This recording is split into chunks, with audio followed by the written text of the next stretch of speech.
الله الرحمن الرحيم. طيب ونكمل كلامنا في نفس لسه برضه بنحاول نجاوب على السؤال ايه هي النون ليفنج اورجانيزم اللي موجوده اللي هنسميناها ايه؟ سميناها الانكلوجن، سميناها متضمنات. يعني متضمنات ما لهاش وظيفه، يعني حاجات موجوده جوه الخليه مش ضمن المكونات اللي بتكون الحياه في الخليه، شخصيات زي الاورجانيزم اورجانيزم اللي احنا عارفينها.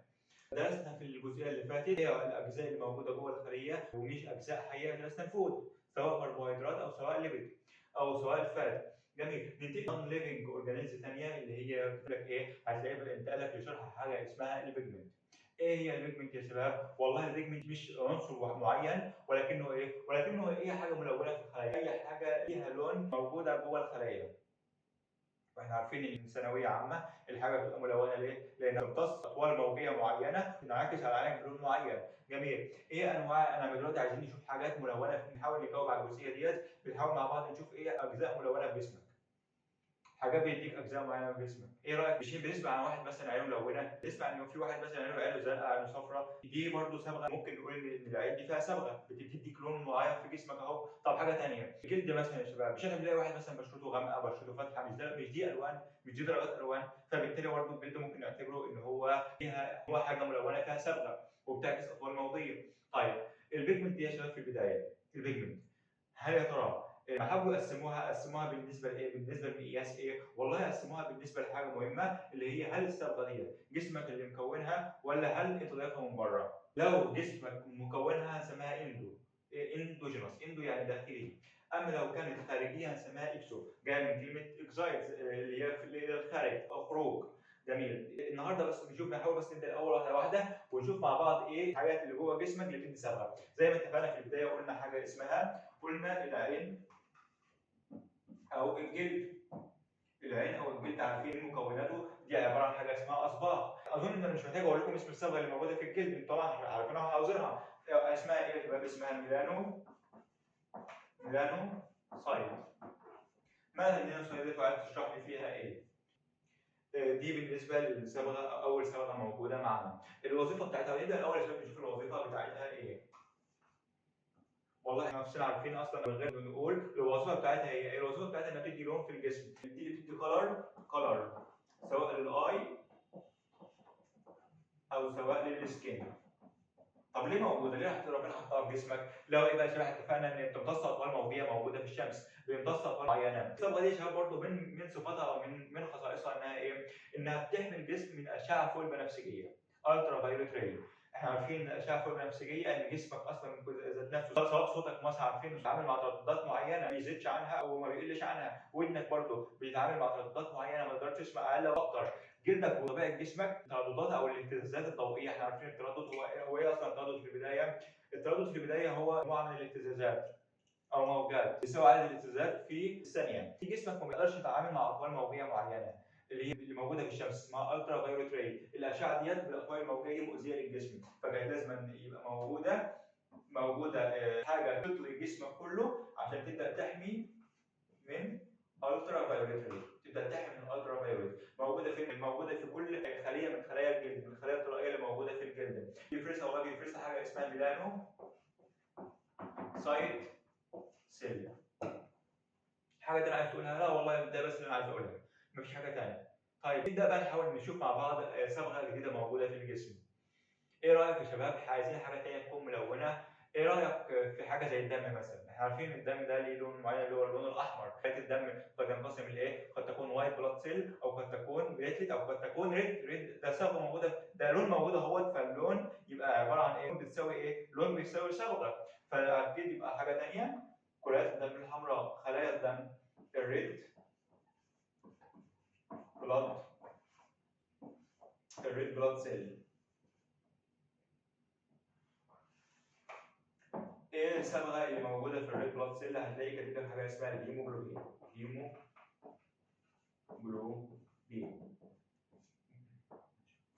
في البدايه كده يا شباب هو كاتب لك في الكتاب عندكم ان الهيموجلوبين ديت هو اهم صبغه موجوده في جسمك كله. ليه اهم صبغه موجوده في جسمك كله؟ لانه بيتعامل مع الدم، ده بيتعامل مع الجهاز الدوري بتاع الجسم كله، ده اللي بينقل الاكسجين وثاني اكسيد الكربون. يعني اي مره بتتنفس فيها الدم ده بيشارك، او الهيموجلوبين ده بيشارك، الصبغه اللي انت بتستقبلها دي بتشارك انها تنقل لك الاكسجين من الرئه، تدخله لك الاكسجين، تدخله لك ثاني اكسيد الكربون او الفضلات الهيموجلوبين ده بينقله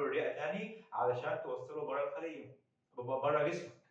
ليه الهيموجلوبين اللي قلنا عليه ان هو اهم صبغه موجوده في جسمك؟ والله لان الهيموجلوبين ده اللي بيساعد في تبادل غازي، جاز اكسشينج، ده اللي بيعمل حاجه اسمها جاز اكسشينج، تبادل الغازات، بياخد اكسجين ويطلع ثاني اكسيد الكربون. هي مش عليكم قوي يا شباب، بس ببساطه خلاص يعني الموضوع بسيط اصلا مش صعب. ان الهيموجلوبين دي مش عليكم الشكل بيبقى ازاي بالظبط، والله الهيموجلوبين دي جايه من كلمه ايه؟ هيم يعني ايه؟ هيم يعني حديد. بيتم ازاي الموضوع؟ والله ذره الحديد ليها قابليه بتمسك في الاكسجين اللي موجود في الرئه او ترتبط بيه، بتلتصق بيه وتبدا تنقله لبره الجسم. يعني السبب ان الهيموجلوبين بيقوم بوظيفته، الهيموجلوبين بيقوم بوظيفته بسبب ذره الحديد اللي موجوده، حديد بيعمل في جاز اكسشينج. حاجه ثانيه عايز تدرسها عن الصبغه ديت، هي موجوده فين؟ هي موجوده في الدم. طيب حاجه ثانيه عايز تدرسها لي عن الصبغه ديت، قال لك الهيموجلوبين ده هيموجلوبين اللي كان لونه ايه؟ كان لونه احمر. قال لك ده مش ده الصبغه الوحيده اللي نقدر نطلعها من الهيموجلوبين. الهيموجلوبين اهوت ثاني،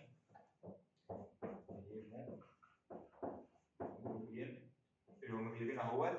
قال لك ده لما بيتكسر، انت عارفين ان خلايا الدم الحمراء بتبدا تتجدد كل 3 شهور، كل 3 شهور بنبدا نكسر في خلايا الدم الحمراء علشان الجسم يبدا يجددها تاني.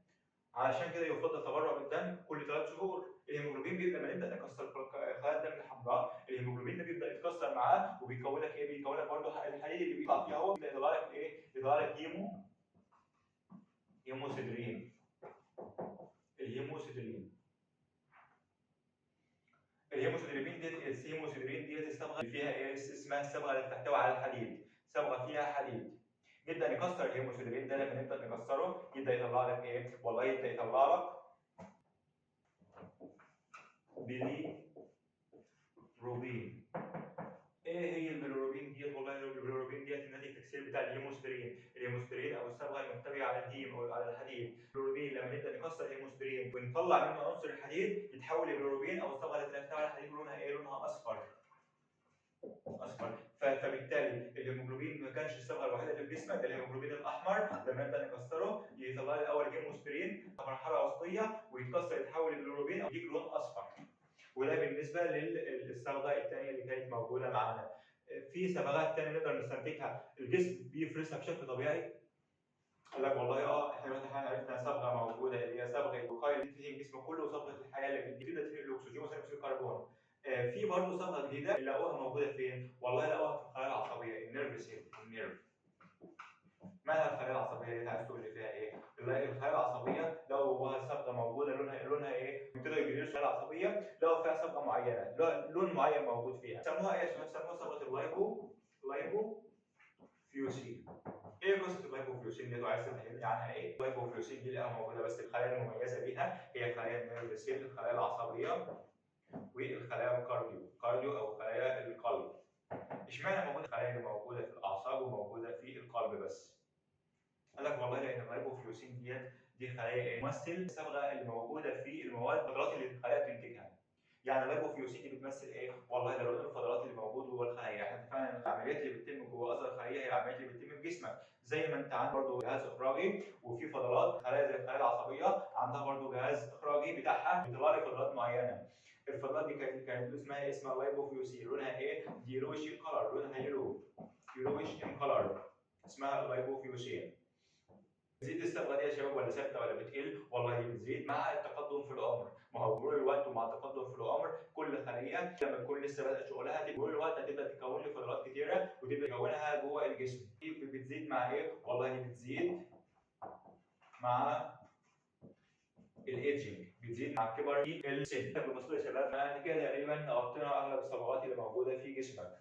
هل الكتاب اكتفى بكده؟ هل اكتفينا بكده؟ لا والله ما اكتفاش بكده، قال لك ده في برضه حاجات جديده اللي هي ايه؟ اللي هي صبغات، مش مجرد انها موجوده في جسمك، الجسم نفسه بيكونها. في صبغات الانسان ممكن بيحقنها من بره، هو الاكسوجينوس. هنبدا مع بعض نشوف ايه الصبغات جسمك ما بيكونهاش تبدا تحقنها من بره. نمسح بس الجزئيه ديت ونحاول نخمن مع بعض الجزئيه الجديده. بندرس دلوقتي يا شباب، احنا بندرس في ايه؟ بندرس في بيجمنت. ايه هي البيجمنت ديت؟ البيجمنت ديت جزء مكون من مكونات الخليه اللي بتكون لك جسمك. البيجمنت ديت ليها قد يكون بيجمنت الجسم نفسه اللي كونها، او حاجه اتحقنت لك ازاي؟ والله اتحقنت لك في الدم مثلا، او اتحققت مثلا في الجلد او كلتها مع الاكل مثلا، دخلت جسمك بشكل من الاشكال وابتدت تكون صبغات موجوده في جسمك. ايه اللي هندرسه او ايه الامثله على الحاجات ديت؟ والله ليها امثله معينه هقول لك عليها. زي ايه؟ تسمعوا يا شباب عن الناس اللي بتعمل وشم او تاتو الحاجات ديت؟ هو التاتو ده عباره عن ايه يا شباب؟ والله التاتو ده عباره عن صبغه او حبر معين، حبر، وبيبتدوا يحطوه يخترقوا بيه الجلد ذات نفسه لغايه اما بيمر من خلال طبقه سطحيه اللي في الجلد، يبدا يعدي طبقه سطحيه ويبدا يخش الطبقات العميقه. فبيعمل ايه؟ ده بيبدا يصبغ الخلايا نفسها بصبغه معينه. فاول نوع من انواع الاكسوجينوس هو ايه؟ هو عباره عن التاتو. وده كان اول نوع من انواع الاكسوجينوس بيجمنت. بالنسبه لحاجه مثلا صبغه بتتحقن بره الجلد، حاجه ثانيه مثال موجود، قال لك في مثال موجود ثاني ممكن يكون لك صبغات في جسمك مع انه حاجه خارجيه انت متصورها في جسمك. زي ايه مثلا يا شباب؟ حاجه زي الناس الجماعه اللي شغالين مثلا في المصانع، او لو واحد مثلا بيشرب سجاير ولا حاجه، او لو دخان عربيات ولا حاجه. ما هي ايه اصلا مكونات الادخان ديت؟ مكونات الادخان ديت عباره عن نواتج بتاع احتراق الوقود. نواتج احتراق الوقود زي غازات اول اكسيد الكربون ولا حاجه. الغازات دي لما تبدا تتوسطها وتخش في جسمك، ايه اللي بيحصل؟ الجسم بيعتبرها جسم غريب. يعني انت هو نفرض مثلا انت هو قاعد، انت دلوقتي حابب تشرب سيجاره دلوقتي، جسمك يبدا يدخل النيكوتين والكربون اللي موجود فيه، ما هو اول اكسيد الكربون يدخله جسمك بيعتبره جسم غريب. بيعمل ايه لما بيشوف الجسم الغريب ده؟ يطلع له الجهاز المناعي، يطلع له خلايا زي الماكروفاج، خلايا تتهمه، تبدا تدخل الجسم الكربون الجزيئات الكبيره ديت. اللي بيحصل ايه يا شباب؟ اللي بيحصل ان الخلايا الماكروفاج اللي موجوده في جسمك ديت فعلا بتبدا تلتهم جزيئات الكربون الكبيره ديت، بس اللي بيحصل ما بتقدرش تلتهمها. بتبقى جزيئات كربون كبيره في الحجم، جسمك اصلا ما اتعودش او مش مهيئ يستعمل مع الجزيئات ديت، فاللي بيحصل بتخليها زي ما هي كده، بتخليها جزيء ماكروفاج كبير ملتهم بكربون كبير الحجم. وطبعا احنا عارفين الكربون ده لونه اسود ما بيتحركش. الماكروفاج دي تبدا تنتقل لمنطقه موجوده اللي هي ادمه الجلد اللي تحت الطبقه السطحيه. احنا عارفين الجلد بيتكون من ايه؟ بيتكون من اول حاجه السوبرفيشال اللي هو الجلد السطحي، ده الجلد اللي بيتجدد، ده الجلد اللي ممكن يتغير لونه او بيتقشر وكده. او طبقه ثانيه اللي هي طبقه الادمه، طبقه الادمه ديت بتتجدد برضه، بس بتتجدد بمعدل اقل، مثلا كل اسابيع او شهور كمان تبدا تتجدد. الماكروفاج الكبيره دي تبدا دلوقتي تحت طبقه الادمه بسبب الانسجه دي عشان تقوم بوظيفتها، وهي شايله الكربون اللي هو كبير في الحجم. وده كان النوع الثاني من نوع الصبغات اللي هو الكربون. الكربون اللي موجود في الايه؟ اللي موجود في السيجاريت او فاكتوريز، زي ما احنا اتفقنا في الناتج مثلا من ابخره مصانع او شركات عربيات ولا حاجه. وده كان نوع تاني، ده لونه ايه؟ ده لونه ده عباره عن حاجه اسمها بلاك ان كلر، لونه اسود، بلاك كلر. ده مثلا بالنسبه لنوع تاني من انواع الاكسوجينوس. عندك انواع جديده، قال لك احنا دلوقتي درسنا حاجه بتتحقن عن طريق الحقن، بنحقنها في الجلد بالحقن، وحاجه ثانيه بنمتصها عن طريق الجهاز الرئوي.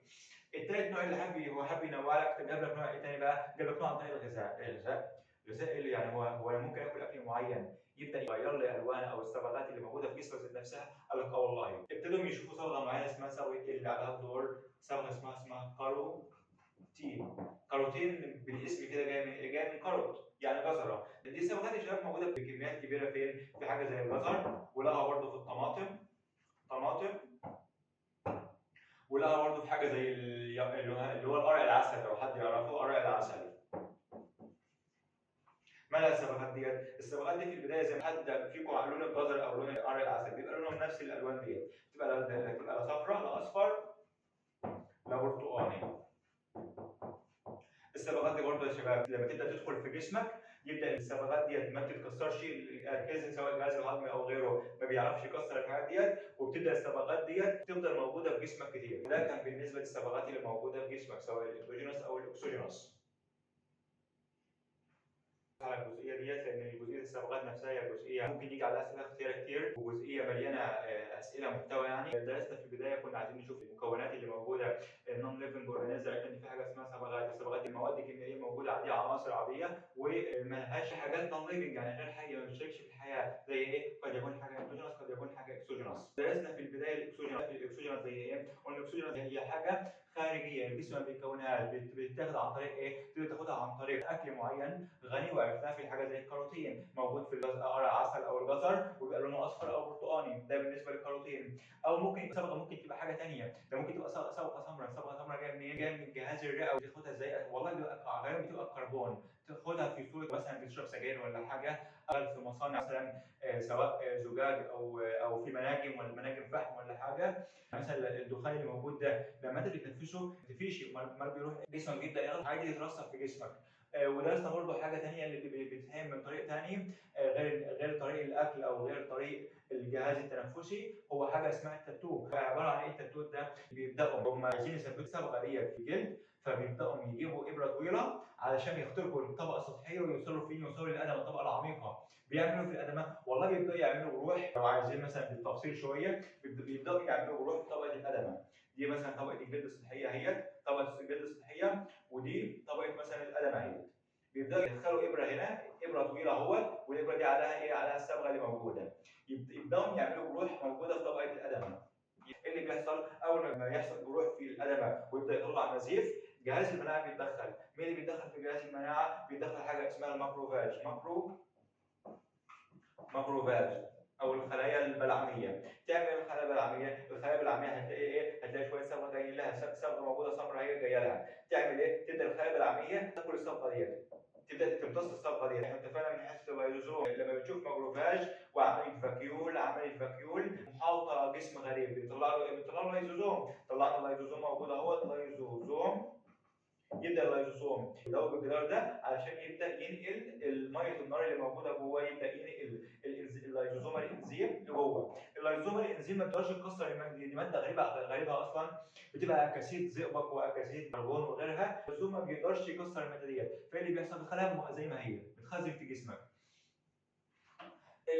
الميكروفاج اصلا المكان بتبدا الميكروفاج تنتقل بالصبغه دي، تنتقل بالخلايا الادمه، هي اصلا موجوده في خلايا الادمه، بينتقل باللون الاسمر اللي جواها ديت، تنتقل باللون الاسمر ده جوه خلايا الادمه. بالتالي بيبدا الجلد بيبدا يظهر بالصبغه اللي موجوده جوه الميكروفاج ديت. هو عارف ان اللايزوزوم الانزيم ما بيقدرش يهضم الحاجات ديت. وبنفس الكيفيه كان الكربون برضو اللي موجود في المناجم او السجاير. وانتقلنا برضو حاجه اسمها الاندوجينوس صبغه الجسم مكونها، صبغه حمراء قد تكون حمراء مثلا زي الهيموجلوبين اللي موجود في الدم، اللي ده لون للدم، وده مسؤول، ده اهم صبغه موجوده، عمل تبادل غازي. او قد يكون في الجلد مثلا لونه اسود، او جلد مثلا لونه ابيض مثلا، وده بيحمي الجسم من الالترا فايوليت راي. والنوع الثالث كان موجود في النيرف او الخلايا الكارديا، كانت ايه؟ والله ده كانت نواه الفضلات، كانت لونها يلوش ان كلر، دي تمثل الوان صبغات الفضلات اللي موجوده في الجسم. شوف